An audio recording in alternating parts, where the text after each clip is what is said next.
বিশেষ করে প্রতিবেশী রাষ্ট্রের পৌত্তলিক সংস্কৃতি বাংলাদেশের 18 কোটি মানুষের ধ্যান ধারণা, মূল্যবোধ এবং সংস্কৃতিকে আজকে লুণ্ঠন করেছে। আজকে আমরা পহেলা বৈশাখ উদযাপনের জন্য এখানে উপস্থিত হয়েছি। বাংলাদেশের আবহমান কালে এদেশের জনগণের ঈমান এবং আকীদাকে ধারণ করে পহেলা বৈশাখ উদযাপনের যে রীতি, যে কালচার, যে সংস্কৃতি বাংলাদেশের জনগণ সেটি হারাতে বসেছে। আমাদের ঐতিহ্য আমরা হারিয়েছি, আমাদের কৃষ্টি কালচার আমরা হারিয়েছি এবং আমরা অন্ধের হাতি দেখার মতো করে হাতিয়ে চলেছি। প্রকৃত অর্থে দেশের 90% মানুষ যে মূল্যবাদ, যে মূল্যবোধ, যে বিশ্বাস, যে দৃষ্টিভঙ্গি এবং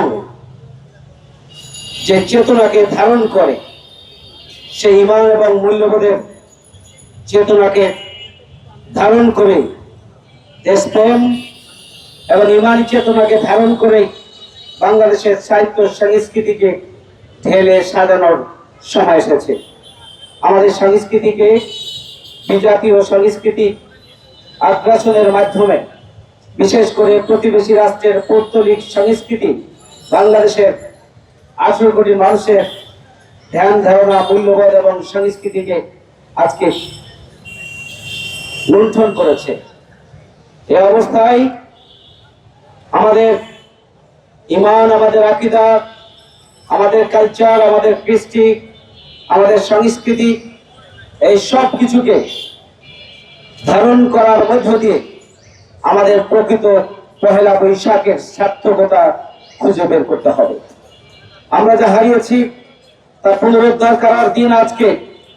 আজকে যদি গোটা বাংলাদেশে ইতিবাচক পজিটিভ কর্মসূচির মধ্য দিয়ে প্রকৃত সাহিত্য সংস্কৃতিকে, মানুষের চিন্তা চেতনা এবং ধারণাকে ইতিবাচক ভাবে আমরা যদি তুলে ধরতে পারি, তাহলে হয়তো বেশি সময়ের প্রয়োজন হবে না। বাংলাদেশের জনগণ তাদের হারানো ঐতিহ্য আবার ফিরিয়ে আনতে পারবে বলে আমরা মনে করি।